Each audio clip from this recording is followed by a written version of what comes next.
Penn State fans have been desperate for some kind of good recruiting news, and while it's not a commitment, this might be the best possible thing that could have happened for Penn State football.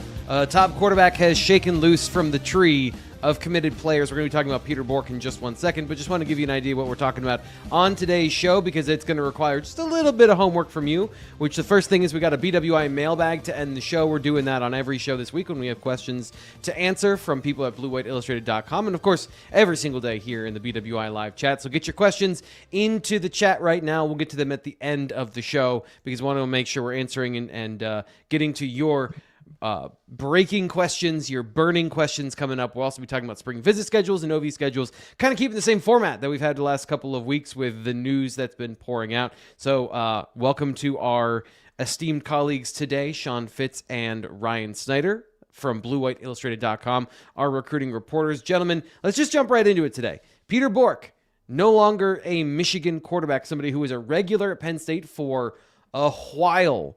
7 visits, Ryan. And then he chose Michigan. So where are we right now in kind of the process of him decommitting from Michigan? Can you give us fill in the more interesting details beyond the facts I just laid out there? Yeah, kind of restarting things, which isn't a total surprise. I think, Sean, you'd agree that was trending that way for a while. Felt like it was kind of inevitable that it would maybe not completely open it up, but at least take a couple spring visits, right? Right now, it kind of feels like Penn State and Va-Tech, hey, here we go, are going to be 2 of those schools. I think Georgia is also seems to be in a good spot right away. But whenever a top 10 quarterback like that comes on the market, you're going to have other schools getting into the mix. So I think what he said, Florida, I know North Carolina was one, Washington was another, a few others as well. So whether it drags out through OVs, I would think that it probably would at this point. But I certainly believe spring visits will have a big impact on them. I think Mauser and Jake Waters have done a very good job so far of, showing them what they can bring to the table and getting him excited about Penn State again. But there's going to be a lot of competition here. So he's just going to have to see how it plays out, see where he goes this spring. I think he's trying to, from what, just, a couple texts and things like that. I think here the next week or two, we could have some spring visit dates. But step on number 1 was to kind of open things up, see who's all interested, and take it from there. Fitz, how do you view this? Should Penn State fans be encouraged by this situation, or is it, as Ryan just laid out, like, okay, he's no longer committed to Michigan, but the big dogs are out on the hunt as well? Yeah, you can go both ways with that, because you're probably in a pretty good spot if you're Penn State right now because of the relationship that you've been able to build, because of the we've talked about this before, the fresh start that you're going to get with quarterback, with offensive skill position players, with the new coach and things of that nature. So I think that there's good things here for Penn State, but also it's not a situation where he decommitted from Michigan to go to Penn State. Right? I think that he was very high on PSU early, but as time went by, he found a place that, and this is the thing that keeps jumping out to me. I think he was kind of pushed away from Penn State because of the way that they use their quarterback, because of that whole, Trace was beat up when he was done. Sean Clifford was beat up when he was done. Drew was beat up when he was done. No quarterback wants to take a beating, and you're eventually going to take that no matter where you go. But the style that they've had them playing was, I think, was a drawback for Bourque. And I look at Michigan now, and of course they've got Bryce Underwood. They've always had Bryce Underwood. That doesn't change, the math doesn't change there. But Kyle Whittingham's coming in from Utah, where Cam Rising was just ground to dust, and then he used a running quarterback last year. So I think this is partially a changeover in new guys, new faces, new relationships, and all that stuff. But also new offense, and you're just not sure if this is the one for you. And Bourque, I think, is more, he's a really good athlete, but he's not a runner. He's not a, typical dual threat as we would have labeled him 10 years ago. I think he's a guy that wants to play in a kind of pro style offense and, sort of toe that line. I think he's more Alex Mansky than Rocco Becht. And, that's kind of the direction that we're going to go in with quarterback comparisons here the next couple of cycles. But I think that had probably something to do with it. And again, this is something that's kind of been bubbling for a while. Like you look at him committing to Michigan early, very early, and you've seen some guys in this class, and Luke Babin just decommitted from Vanderbilt yesterday, guys that committed early. Sometimes the the situation isn't the same for them. Sometimes the situation isn't the same for the team, but that's the risk you take when you commit early, and now all of a sudden he's back on the radar. I do expect Georgia to be involved. I do expect Florida to be involved. There's going to be some heavy hitters that come in here, but he's been to Penn State a bunch. He understands the lay of the land there, and it's just a really interesting time for quarterbacks because I don't know if you picked up on this, but they're expensive. They are quite expensive.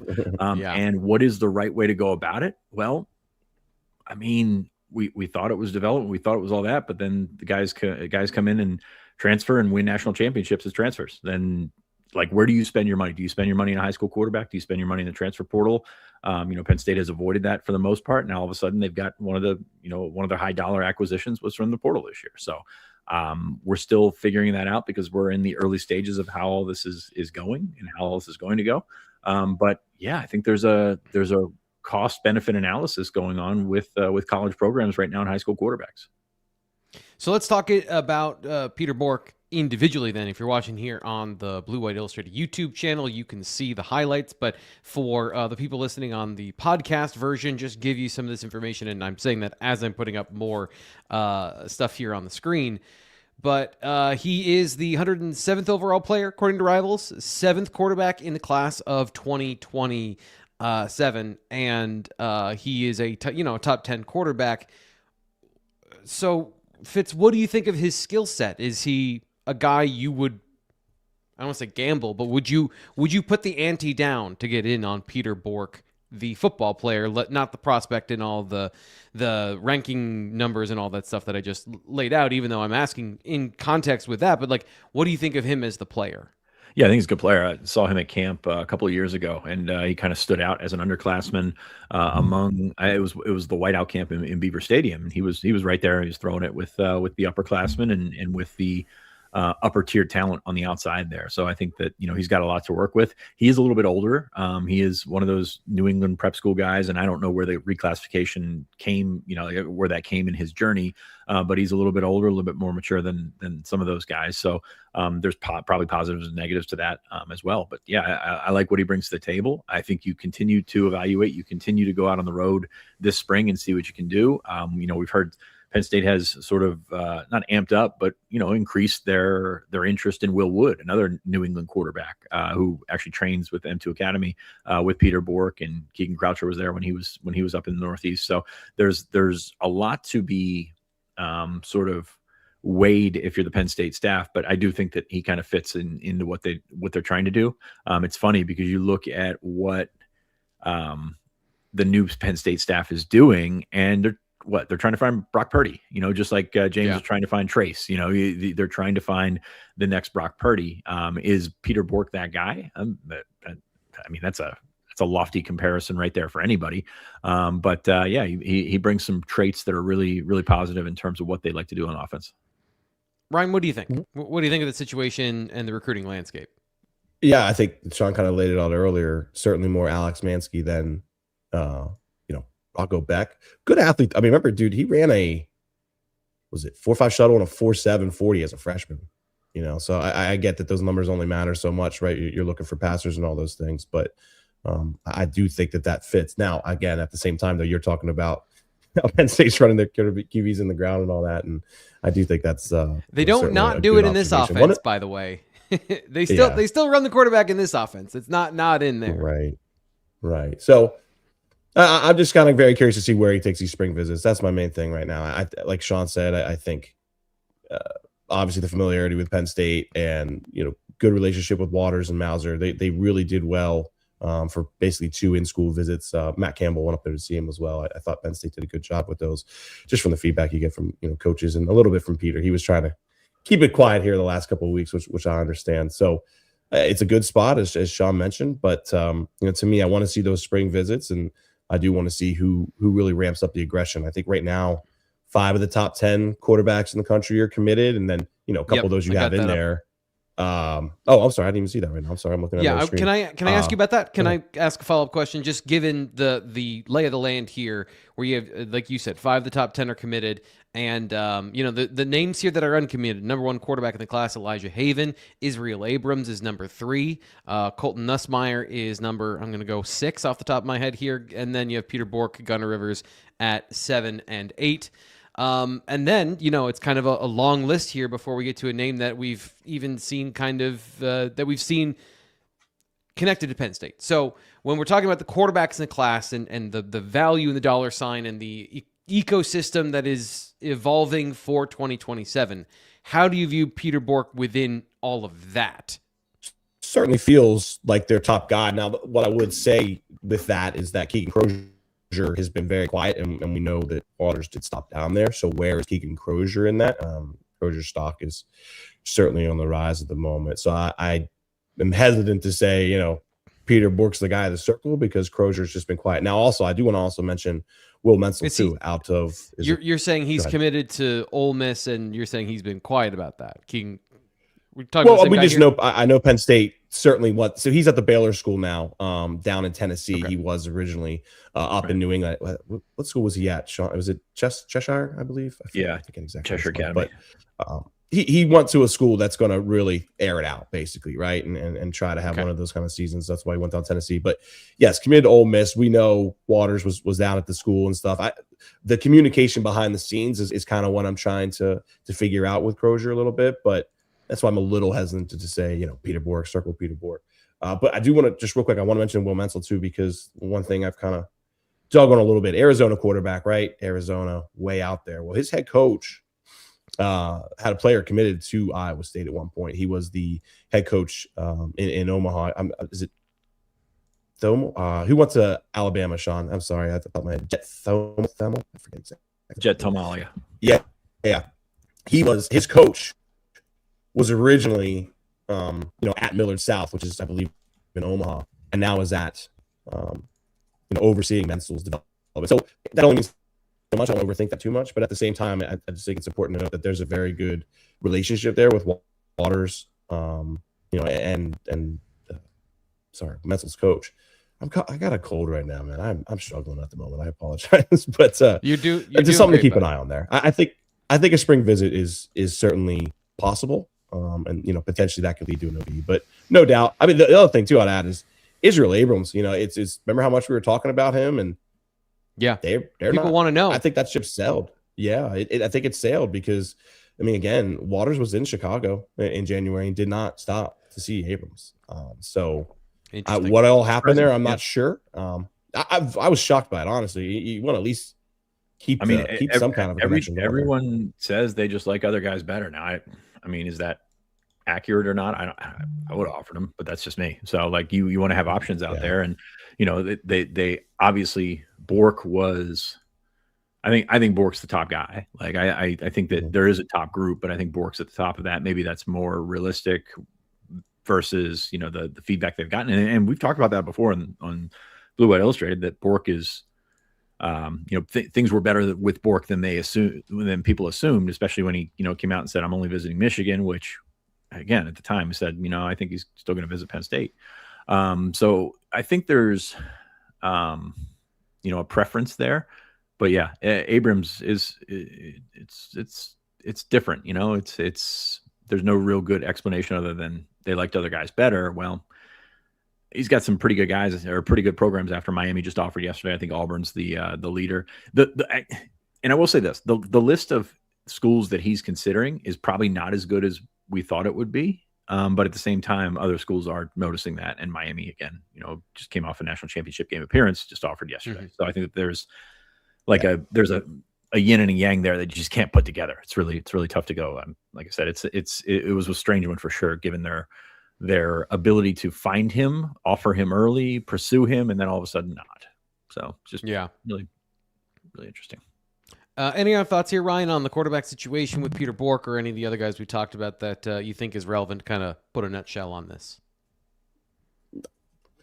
I just think spring visits will help sort it out. Like as Sean said, Bourque feels like the guy to circle right now. I'm curious to see if a Keegan Crozier pops on campus, but obviously with Ole Miss retaining a good chunk of their staff there, comfortable, I would assume he's kind of going there, but just keep an eye on that situation. With Will Menzel, one more thing to add here is in Arizona, Taylor Mauser is from Arizona, and he's, when he was at Iowa State, they got and inordinate amount of guys and interest from Arizona. Like, it didn't make any sense to go to Iowa State from Arizona, but they were ended up getting guys. That's because Taylor Mauser's there, and that's, I think, playing into the Will Menzel thing. They've also offered another quarterback out there that's committed to Boise State.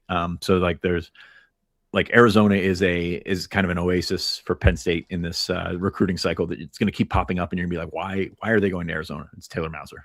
So Gotcha. It's just interesting learning the different little pockets of influence these guys have, because it is vastly different than what Penn State's had over the last several years, which we've discussed in depth here on the BWI Live show in general, but of course here on the Blue White Illustrated recruiting show. I'm Thomas Frank Carr. By the way, please like the video, subscribe here to the Blue White Illustrated YouTube channel as we grow in 2026. It's a new season. There's all kinds of new stuff. We're going to have things pop up that even us here on the channel aren't necessarily predicting, in terms of how the Penn State staff is going to handle stuff and how things are going to change in spring football. So make sure you're dialed in, subscribe and enable notifications so that you get video content suggested to you when you log on to YouTube, whether that's on your phone, tablet, whether you're at home, whether you're away, wherever it is. And of course, we can't do this show without sponsors. Like, just as an industry secret, like, just being on YouTube is not enough to sustain you. So I'm very happy and very excited that we have Liberty Lumber Products. Penn State fan and a lifelong Penn State guy, Justin, is here to tell you more about his company. How's it going, Nittany Lion fans? My name is Justin. I'm born and raised in Pennsylvania, and this is my wood shop. We are Liberty Lumber Products. Come here, I want to show you a few things. So my company is now officially licensed with Penn State. So I want to show you the products that are now available on our online store. We now have some coasters that are available. These are handmade by our team here at Liberty Lumber Products. We have some very talented carpenters here. And we also have this cooler that's now available. So if you have any questions, you can reach out to us. Please follow us on our socials and check out what we have coming next. We got some big things. You can check out Liberty Lumber Products on their website. Link is in the description of this video, and you can use the promo code PSU fans, for 10% off your first purchase at Liberty Lumber Products. They do a bunch of great stuff. He mentioned they got coasters. They've got some different cool stuff, and there's more on the way. That's the thing I want to stress. There's much more on the way, including they've got bar top tables, things like that, and they're working on all that to get you more products. But make sure you check them out right now, and to tell them you came from us, use the promo code PSU fans for 10% off at Liberty Lumber Products with all of their cool stuff. And maybe you're looking for something that isn't Penn State related. It's not just a fan cave you're interested in decking out. Maybe you want some other stuff. They do really, really good work. They got some really high quality stuff there. So if you're looking even for something, a little bit bigger ticket item, they got that. They got coasters and more on the way. So appreciate Justin and Liberty Lumber Products for being here as a sponsor on the Blue White Illustrated YouTube channel. Let's get into the recruiting news, which Ryan has been following doggedly for decades at this point, Ryan. Years, but this the spring visit schedule. Let's start with the news that's going to be like concrete. I feel like is more interesting maybe than the official visit schedule, which we always talk about is putting in pencil. But more names. I think this is another one of those encouraging landmarks for Penn State fans. So who are the interesting players you've spoken to and guys that you know are going to be coming to Penn State that you want to highlight here on the show today? Well, just for a little background, Penn State is going to begin spring practice on March 24th. Of course, the blue-white game is April 25th. So it's very similar to last year's schedule. Last year was, I believe, the latest start they've ever had for spring, and it makes sense in State College, especially when you have that spring break where Penn State often has it in that second week of March. So it'll be a little bit later. They'll have a later spring game. Everybody knows that by now, but just so fans do know, it is going to be Tuesday, March 24th will be the start of spring practice, and they'll have a Tuesday, Thursday, Saturday schedule. What is that for 5 weeks? It would be, so not too complicated, right? Tuesday, Thursday, Friday, or Tuesday, Thursday, Saturday. See, I'm over here messing it up. But anyway, as far as the guys coming, there's right now, I think I'm at 17 to 20, somewhere in that ballpark. A lot of important names. It's kind of, I guess my question to you, T. Frank, is, are we talking about the guys who aren't taking OV so we can talk about them later or not? Because those are the most important guys, right? Yes. I think for the most part, like, for example, somebody who is a 2028, right? And I know 2028, who cares? But I think Tamir Brown, running back at the Pennington School in New Jersey, is looking like a really good player. Again, he's 28 right now, 5'10", 190, out of Philadelphia, by the way.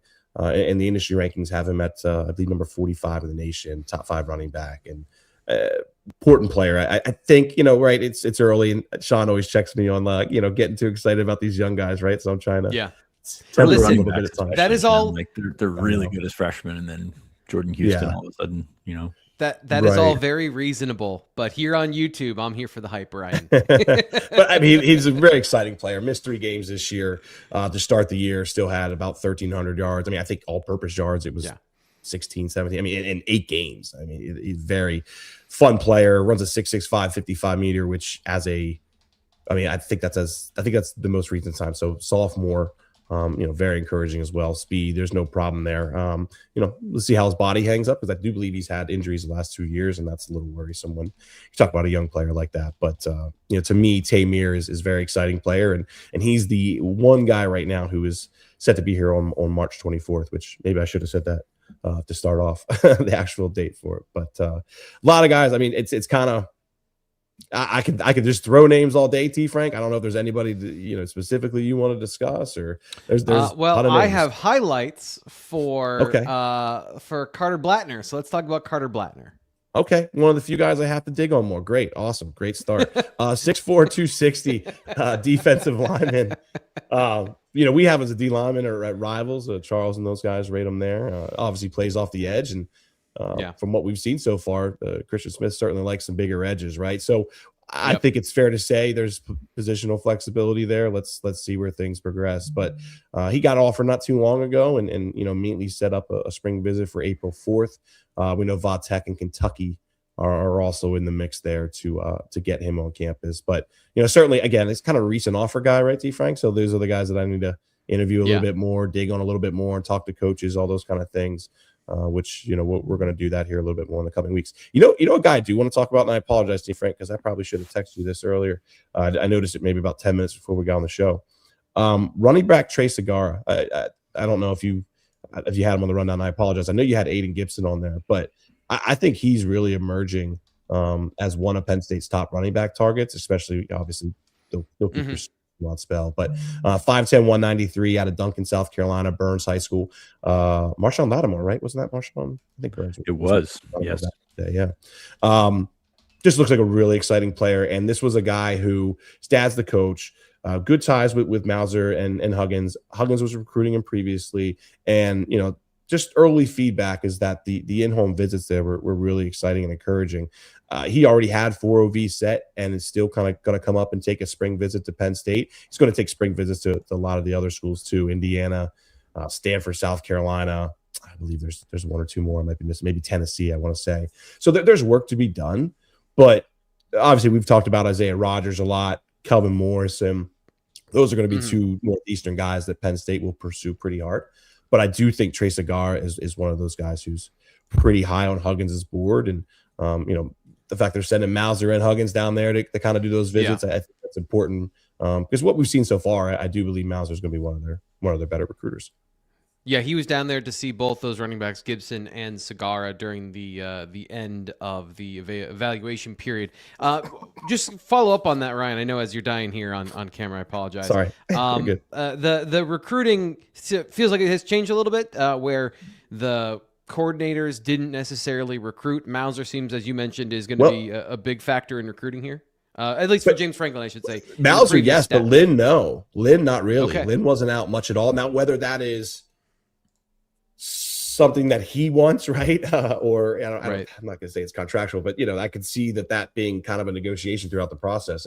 That's become a popular thing with coordinators nowadays, and that's largely because of the NCAA rule changes. You can send out guys like, for example, Alan Zamitis. I could see him taking the role that Kenny Sanders took at one point and getting out there on the road in place of Lynn. But I know Danton did one in-home visit with Abraham Sessa, and that's all I saw. Where Mauser was out constantly. So, and just from talks with, people we're trying to get to know, people speak really highly of Mauser and his ability to recruit. And, you guys got to talk to him a little bit a couple of weeks ago. Yeah. Obviously personality there is pretty strong. So I think that's a big part of it. And obviously he's also the tight end coach too, right? So he is kind of responsible for that position at least. But there's going to be different interactions here. Like Danton Lynn, you guys sat down with Danton Lynn a couple weeks ago, more introspective, more, I don't want to say thoughtful, but like it's less personality, more substance there. And yeah. That's not necessarily what you need on the road. You've got, Right. I think back to John Reed's recruitment, and he, was a guy that came to campus to sit down and watch film with Bob Shoop. And Bob Shoop was not a dynamic recruiter by any means, but that's what won John Reed over, was the ability to sit there and talk football and just to weed out all the other stuff. And if you have the opportunity to swap those guys out and keep them off the road, I think that's a good idea. Mauser is outgoing. He's definitely been on this grind for a while now and understands the personality traits that it will take to recruit off campus. And again, this is fairly new, a couple cycles in, where they get to go in home with the younger guys, and that's not it's not always been the case. So that is a different dynamic, and it's a different. You don't like awkward silences. You don't like the pauses and the introspection, I guess, of all that stuff. You want to keep the conversation going. Some guys can keep the conversation going. Others, it's not their strength, and I think those are the guys that you send on the road. Mm-hmm. Yeah. And to clarify Lynn, too, just real quick, Frank, just to clarify, Lynn will be very involved still in recruiting, electronic recruiting, over the phone, text, on campus, of course. I didn't want to come off as like he's not involved with it. I just, as of now, we haven't seen him really hit the road much. That's all. Yeah. He's also coming from the NFL. It's only been, this is his 4th year in college football. And I'm not trying to say like, oh, he hasn't had time to learn to recruit or anything, but just coming from a different perspective, all those things I think factor in. Fitz, any of the guys on the list here on the rundown that you think are valuable to discuss in terms of their spring visits, or guys that are critical to developing a relationship where you think like there's some road there that they can pave? I think that the theme here is you want them to come for a spring visit and have an official visit set in the summer. And that's not like rocket science or anything like that. That's looking at a guy like Gabe Jenkins, who's going to come for his spring visit, and he's going to come back for an official visit. Okay, that's setting the table and then possibly finishing the job in the summer. So you're going to look at guys like that. You're going to look at, hey, Stanley Montgomery set up an official visit. I guess changed his original date back a week. There was some panic about that online, but it was never really an issue. So he's going to visit the weekend of the 5th, I believe. But it's getting that guy up for practice, seeing these guys in action, and then sort of parlaying that into the next step, which there's an evaluation period in there where coaches will get on the road and see their targets and stuff like that, and then getting to the summer. So that is basically the ladder that they're climbing right now: is get a spring visit, go see him in person, get him back for the summer, get him to commit. So, Chief, let me jump in on Jenkins real quick. Just some background. It's interesting because he's going to take, I think it's 5 or 6 unofficials in the spring between mid-March and into mid-April, and Penn State's the only one he's been to before. Michigan, Virginia Tech, UCLA, Colorado, all new schools. So I'm not saying he's resetting it, but he's trying to get one more last look at a handful of these schools before locking in all his OVs. Now we know that Colorado, Va Tech, we know Penn State, obviously June 5th to the 7th. So I would be shocked if Va Tech's probably not one of them. Obviously he was committed to James previously. So that one makes sense. But the Michigan one's the most intriguing one to me as far as, what the Wolverines could, and how they could entice him, how much of a player could they become. So keep an eye on that. But it's just he put out a top 8, and then immediately it was like Va Tech, UCLA, Colorado offered, and it just kind of wiped everything clean. And now he's visiting all these new schools that offered immediately after he did that. So, which also is to point to what Sean always says, like these lists only mean so much right now. Don't overthink the top 10s and the top 8s too much. It's really where they visit in the spring, and then show me the official visits. That's what you should focus on. Gotcha. When it comes to his position, 5'10" for a safety doesn't exactly fit the profile. And I don't want to pigeonhole these guys into anything as far as, they won't take somebody who's under 6 feet tall at safety, but it would be an outlier. And I think he's a slot defender generally, but I didn't know if you got any feedback on how Jenkins fits in the picture, because the guys that we've talked about otherwise at safety are all, again, big, rangy guys. With 5'10" in the story for Jenkins. I thought he was like 6'1". Is he? Yeah, I might not have updated my priors. That might be on me, because last time I looked, he was like 5'10", 5'11". No, we got him 6'1", 190. We were talking more linebacker than safety, but he is a safety with the staff. So I don't know if that's just a wires cross situation.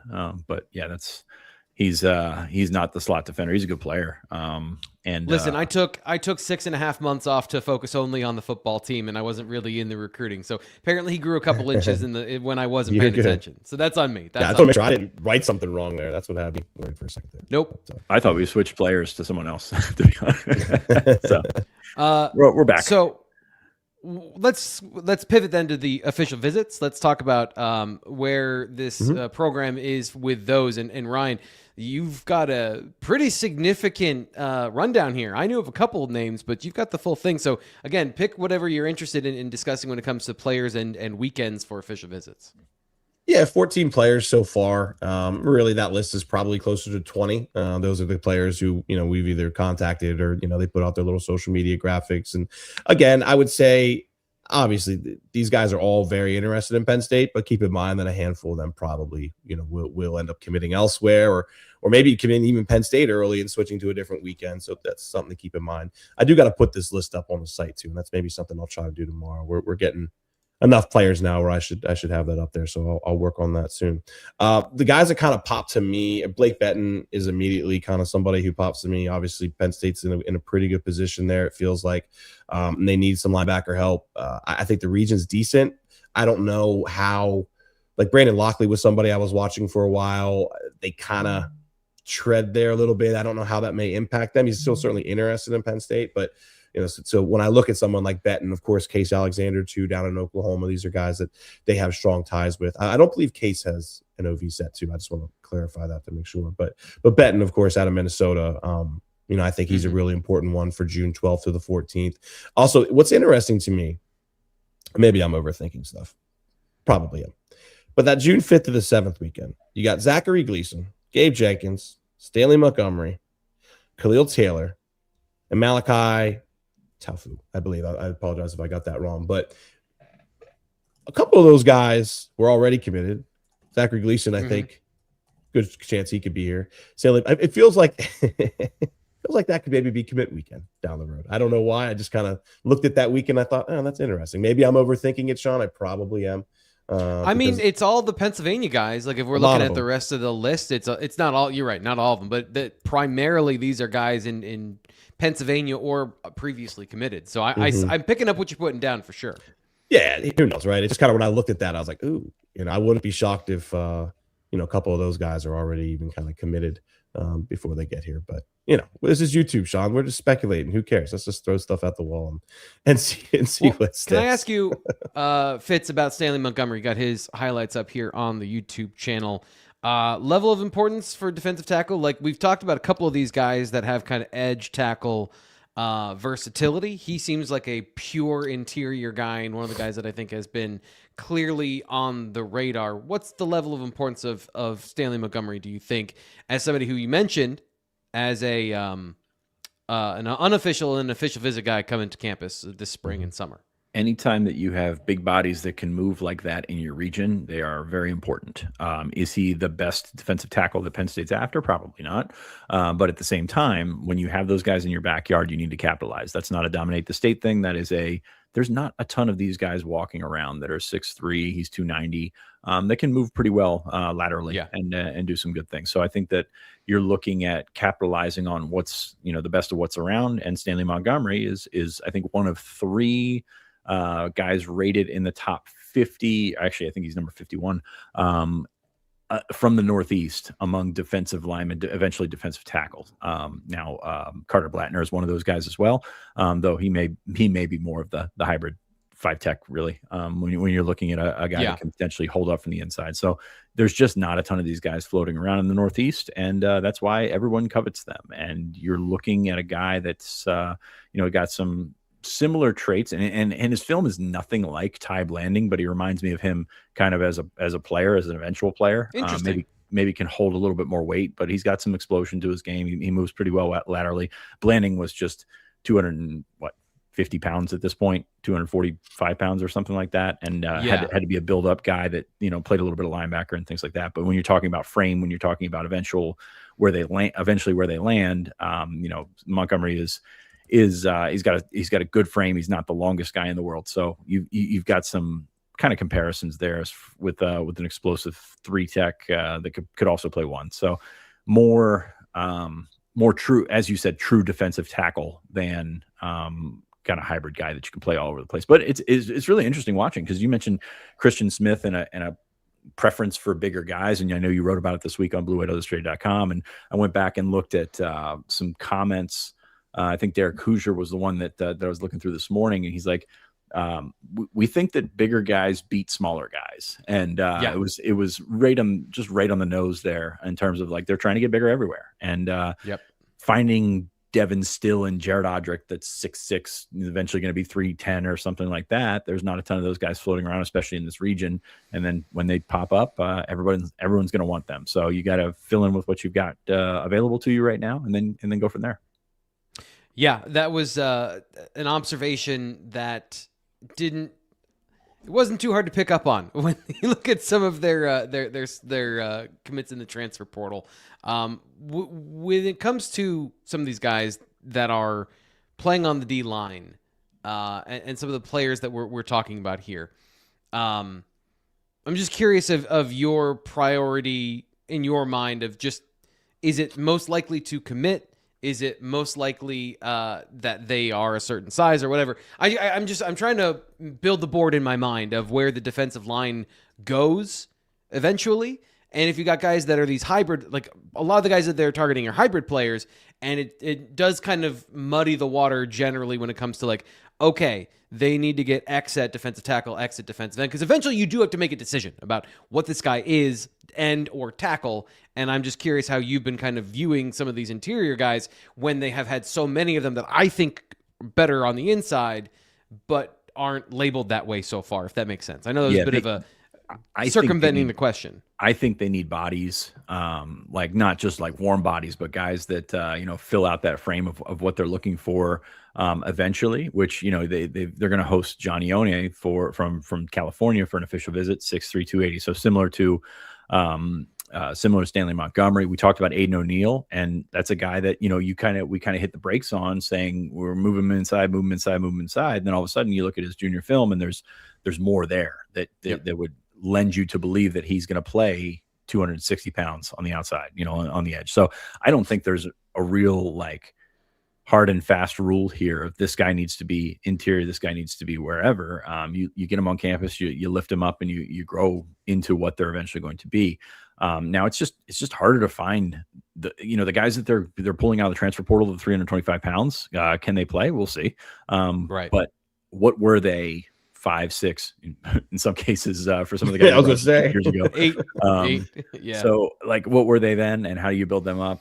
We've had the Polynesian conversation on here before, that different shapes and sizes and strengths are appreciated. But I don't know that there's any sort of blueprint here for this staff. I mean, you can have very successful guys that are 240 pounds in high school, and very successful guys that are 200 or 320 pounds in high school. It's just a matter of filtering out which ones don't work first, and then going from there. Because what I like about what I've seen so far is, they're not offering 330-pound defensive tackles, which I know people want to see that, and it's just not. There's no real proof that guy is going to be eventually a 325-pound stud. Was Cody, the guy from Alabama that's kind of carries the banner for the 360 pounders or whatnot. So, and it's going to be interesting to watch the sort of East Coast, West Coast vibe of all this, with the coaching connections that they have out West. And they're going to bring in I think they're going to bring in a bunch of guys from California for official visits. And we've started to see those materialize. Man, a Terrence Cody reference. Was that what that was? That's old, dude. He's like almost 40 now. Was that what you're talking about? Yeah, Terrence Cody. Yeah. Everybody remembers that 40, right? I mean, I don't. Actually, I kind of do now. Bears, man, you love those guys. You want to see them develop, but for every one that you see, 20 of them don't make it. You think about offering some of the guys that Penn State has offered in the past over the last 3 or 4 staffs. Over the last 3 staffs, you're looking at guys that maybe were 310 pounds and just dominant as sophomores, and then they really fell off because the athleticism falls off there. You don't get better by tossing around 205-pound offensive linemen. Also, it doesn't translate. You're going to be hitting guys that are your size or bigger at the next level, and if you don't actually have the underlying skills do it, and you're not developing them because you don't need to, then, Yeah. It reminds me, like, I didn't learn how to learn in high school because it was easy. And then I got to college and it was like, oh no, I am not prepared for this. And I had to learn how to learn in college. Like, it's like what are you laughing at? I didn't learn how to learn in high school. No, Okay. but listen, like, you can get through high school without trying that hard if you avoid most of the sciences and maths. Like, I took a lot of history classes. Same way, buddy. Yeah. Well, I was like, I should probably not be wasting a ton of money here. And it was, when you have to take a language and it's like, oh man, I did not learn how to learn. And then you have to teach yourself, like, how to study. That's what for football players, absolutely necessary to be great at football. Two things I want to clean up here. I do think that there is room for undersized edge rushers in this defense, in this style of play. I think if they could find a guy that was special and wasn't 6'6", they'd take that guy. They're making, I believe that they're going to, like, if Max Granville becomes their best pass rusher, they're going to make packages and make that work. Mm-hmm. On the flip side, like, there's, if they got linebackers that are big, they're going to make those guys hybrids. So Ryan, and this is just kind of the answer can easily be no to this question. Not trying to put you on the spot, but, like, no.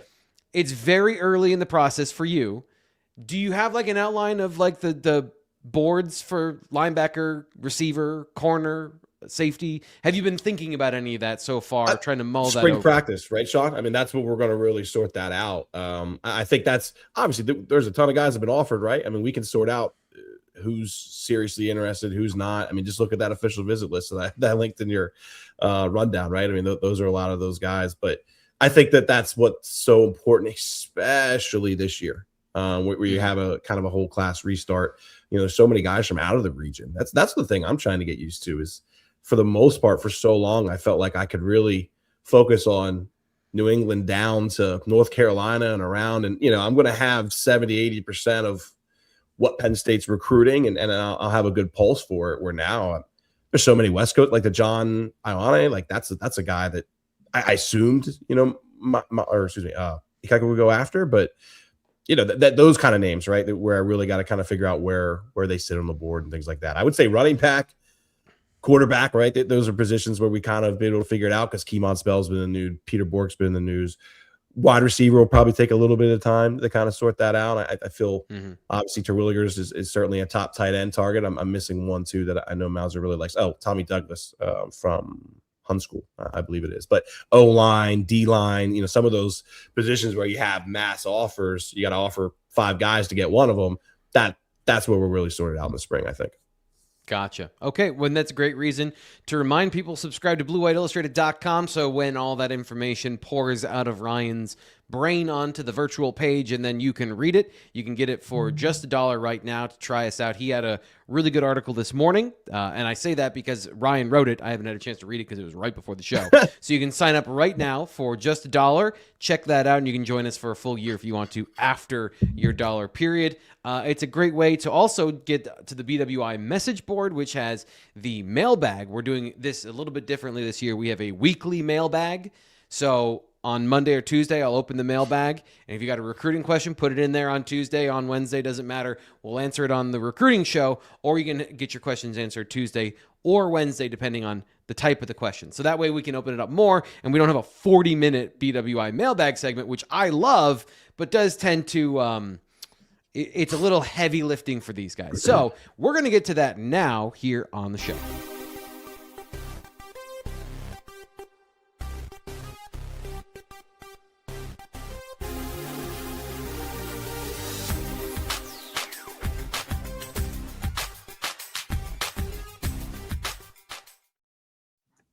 So with all that, we're actually going to start here on the message board, or excuse me, on the live chat. So if you've got a question and you want to ask it, we've been saving the good ones here, saving the question-y questions for the BWI mailbag today. Nittany Eagle Brad says, I have a question that I hope you guys can answer. I've seen some, it might even be on 3 reporting that Khalil Taylor is 100% Penn State, but I haven't heard you guys frame it that way.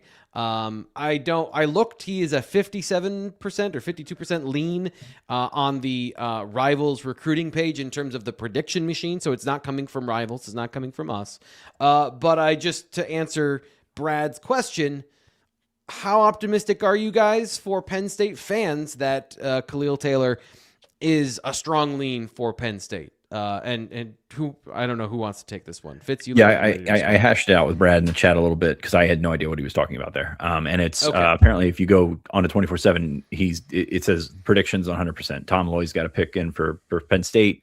And that's the only pick. That's why it's 100%. We gotta learn how to. And this is not a pointed thing at Brad, but like I see this all the time. It's like On3 has this guy 75% to Penn State. So, how percentages don't make any sense when you're talking about predicting guys to go elsewhere or to go predicting human behavior. Predicting human behavior. Well, hey, my 50% is much different than Ryan's 50%. It's just like there's no correlation there with how this works. So it's just that one pick is in, it's for Penn State. That means 100%. So like that I think we're trying to dive too deep into something that's not there. Now that said, I think Penn State has put itself in a good position with the new staff, and then Noah Pauley leaves. So there's going to be some reestablishment there again. And Pauley wasn't here long enough to sort of fundamentally change his recruitment, but we did think that Penn State was in a great spot coming out of that January junior day. And I still think that this is a recruitment where he's looking for the right reasons to go to Penn State. Like I think that Penn State's in a really good spot here. He's got a Georgia official set up. The Ohio State reoffer came in yesterday because we're doing that now. When you get new position coaches, now you're reoffering, which is just another way of saying, hey, we're still thinking about you. And that's how all that stuff is playing out right now. But official visits also to Colorado and Syracuse. So this is definitely a winnable recruitment for Penn State. We're not going to sit here and tell you that he's going to Penn State because he's going to have to strike up a relationship with Kashif Moore and see how the new fit is and all that stuff. But I do expect him back in spring, and I expect him back for an official visit and kind of set the table and go from there.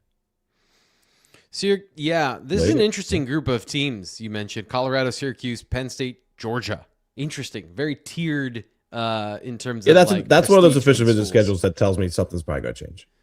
I think. Okay, that makes a lot of sense to me. Anything else you want to add there, Ryan? Sean hit it well.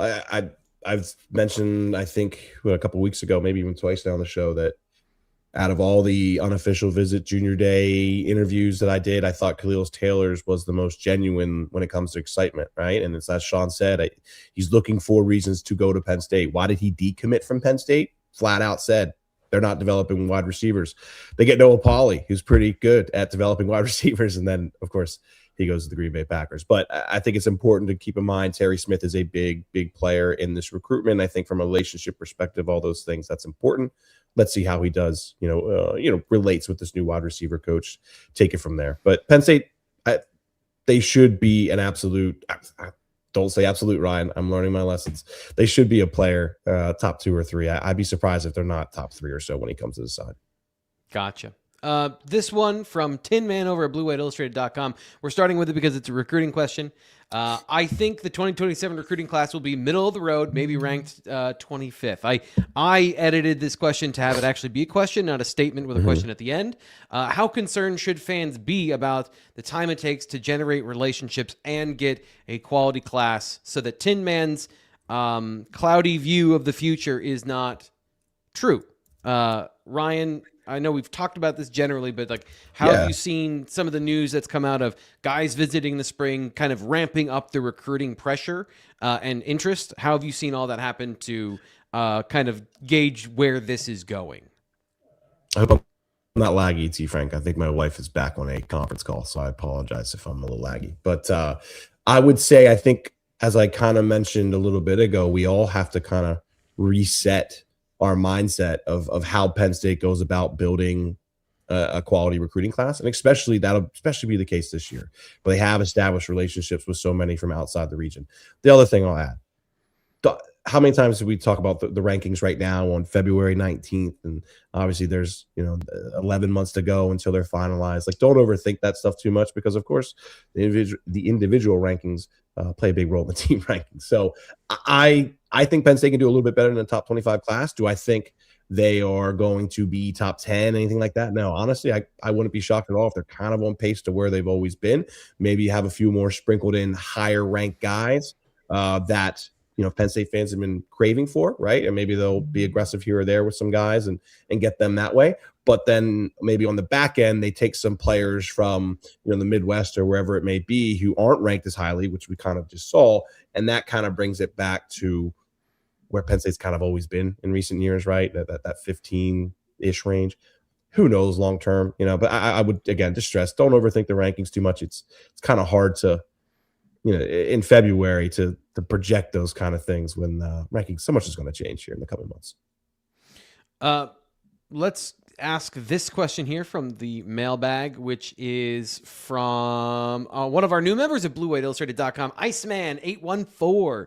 Always appreciate people joining BlueWhiteIllustrated.com and participating. I love that. So Iceman wants to know which Penn State players from last year's team will benefit the most from the new staff heading into this year. He's thinking of scheme, offense, defense, or both. Guys that can be featured better or put in better positions to succeed by Taylor Mauser and by Danton Lynn. Fitz, do you have a thought about this one? I can shoot from the hip if you want. Go ahead and shoot from the hip. I didn't see this one. I'm sorry. I Okay. overlooked this one on the rundown. I'll think about it for a second. Okay, so of course I'm going to come back to Tony Rojas because we've had a long discussion about him this week, starting on Monday when I was talking about the Sam linebacker position, playing 4-3, playing 3 linebackers, and like how important that position is to find a guy that can be special. At the same time, he's coming off an injury. And also at the same time, we talk about Tony Rojas in these very polarizing terms because of what happened last year, his social media presence, etc. But the reality is, they talked about this during the winter media availability, where the point of the D-line in the run game is to make it easier on the linebackers. So the linebackers, Cooper Ebel, Caleb Bacon, Tony Rojas, but asking about guys from last year who's going to have an easier job to be put in a better position to succeed. Last year's defensive scheme put so much pressure on those 2-box linebackers to clean everything up, clean up mistakes for the D-line, and to be erasers so that bad stuff didn't happen. And when Tony Rojas went down, then the whole, you pulled out the one Jenga block you couldn't lose, and the whole thing tumbled down.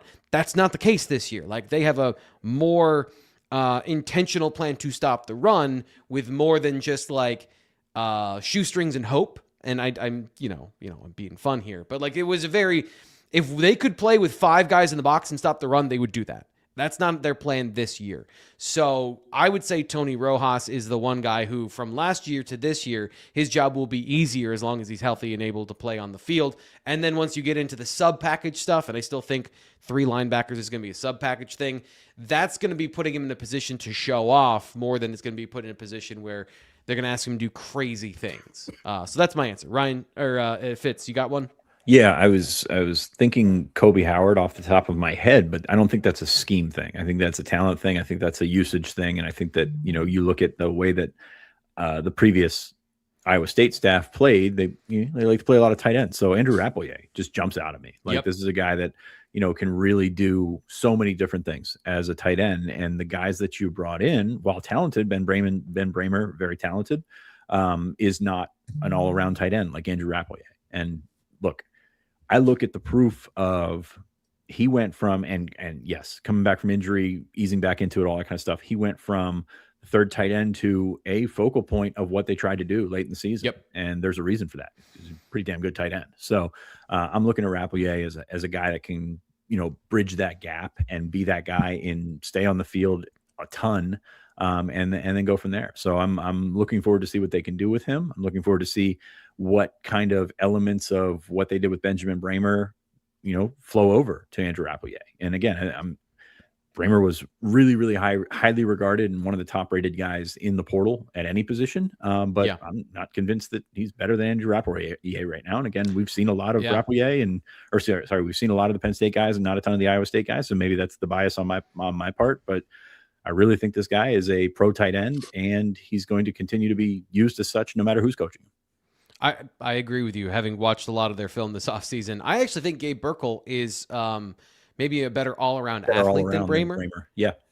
But Bramer, I don't think there's any question about that, really. He's got to heal and get better. But at the same time, I mean, Bramer is a he's a big receiver. And yes, and he's got a specific skill set, right, to make big plays. That's why he's the kind of which is great. Guy. You want that, but down to down, you probably see a larger snap count for Rappleyea. That's just my opinion going into spring ball. Which again, there's a lot to be sorted out in the next couple of months. Ryan, do you have a thought on this one, or you want me to throw you the next one? Rapp was definitely my first one, but I would say just other two that popped to mind is Quentin Martin, just from the perspective of it's an opportunity for him now. Not necessarily against scheme or coaching wise or development wise, but what can he do with a fresh start with Savon Huggins? And then I think Cooper Cousins to some degree too, just be from the perspective of it's a fresh start. I'm not going to say that there was I'm just surprised that he wasn't used as much as he was last year a little bit to some degree. Why was that? Was it just Trout was stuck to one of his starters? Was it just Cooper wasn't developing the right way? Whatever it may be, those are two guys that I feel like just having a new fresh start with new coaches in the building, I think is good for them. But from the scheme perspective, all that stuff, I haven't thought of it that closely. I'll be honest. And you look at and this is kind of changing gears completely. You look at what Iowa State has done specifically in the secondary over the years, and we talk about Big Ten corners. We talk about guys that are maybe more zone than anything. I think Darius Dixon can do both, but all these guys that they recruit are big. Like they're tall, they can run. You look at the guys that they put in the combine, all their defensive backs they put in the combine are 6'2", and you look at Penn State's roster and maybe you don't have that guy right there coming back for Penn State, but Darius Dixon I think fits really well into what they're going to try and do, and I think he's going to play a ton. I think he's going to start. I think he's going to be a stud this year. Vabu Torre is interesting because he does have the bigger frame. He is a bigger guy. Is he one of those hybrid safety to linebacker guys? Probably. And how does that fit into this new defense? That remains to be seen. But I think he ended the year strong in the Pinstripe Bowl, and again, just judging from what they've done so far, you look at that class of 2026 and, there's a lot of, whether they are 6'3", 6'4", coming into school, those defensive backs that they recruited late, those athletes that they recruited late, there's a body type, there's a pattern there that you see. So I'm looking at the roster to see what kind of matches up with that. And those are two guys that I think that can benefit from that. Maybe a little bit of traffic in front of Torre at safety with all the guys that they brought in from Iowa State. Sure. But at the same time, there's potential there to fit sort of mesh styles of what they did at Penn State, what they did at Iowa State. Two things for me. I'm always going to, if you bring up the safeties they recruited, I am a huge fan of Bryson Williams. I think long-term he can be a very good player. Secondly, there is the short and the long-term here. How long is Danton Lynn here? And how do they recruit through Lynn's preferences and through the structural preferences that Campbell's bringing with his staff? And how do those two things mesh?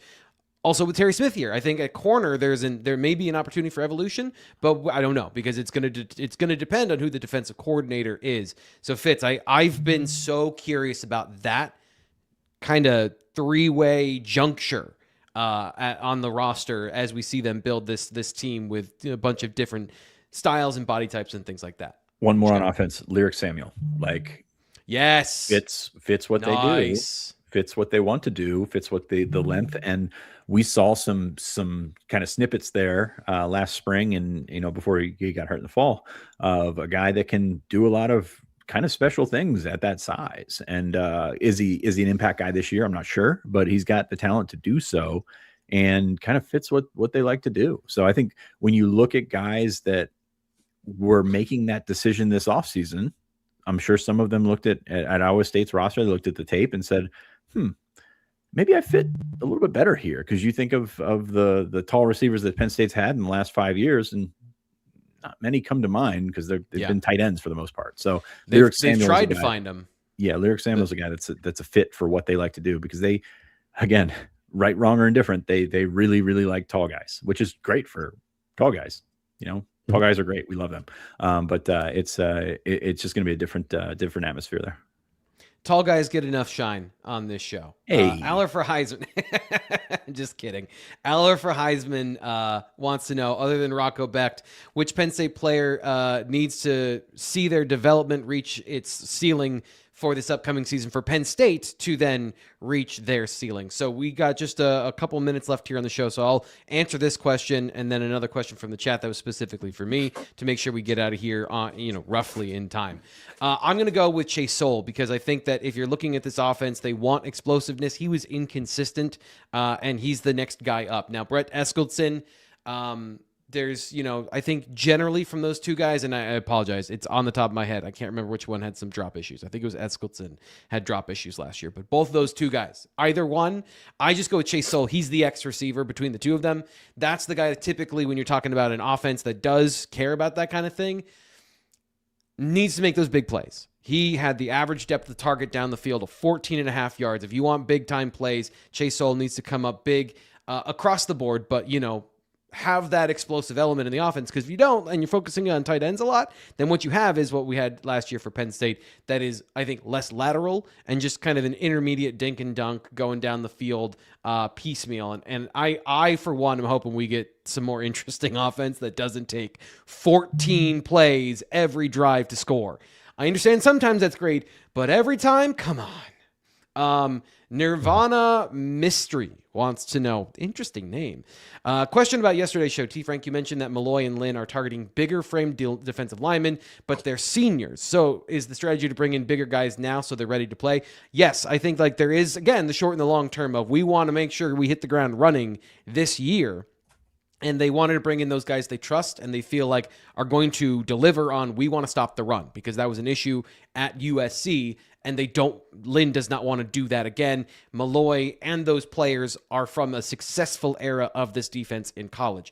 But at the same time, absolutely right. That's just for this year. They need to find some guys that can develop into that down the road. Elijah Carnell and Armstrong Nadim are two of the younger guys. Don't necessarily, they kind of fit that same profile of one of them 6'2", 6'3", the other one's 6'5", and can they be that plus more dynamic movement skills, because these guys are very much run stuffers, and I don't think that they necessarily have the elite movement skills to be multi-dimensional threats on all three downs. Dallas Vakalahi, I think, is going to be the wild card for me. I was not a huge fan of his film, but I can see if he's a young football player and you can see the potential as a guy with big size and quickness, that they might want to think they can develop better than, where he was as the third or fourth player in the Utah defensive tackle rotation. My only problem is Utah does a pretty good job of developing defensive tackles, and right. Let's end with this one. Well, first off, Z-Man says, we'll take a top 15 class. Okay, we'll say that now, Z-Man. I know you might, but I don't know that's the opinion of the wider Penn State fan base, especially the ones that comment on YouTube videos.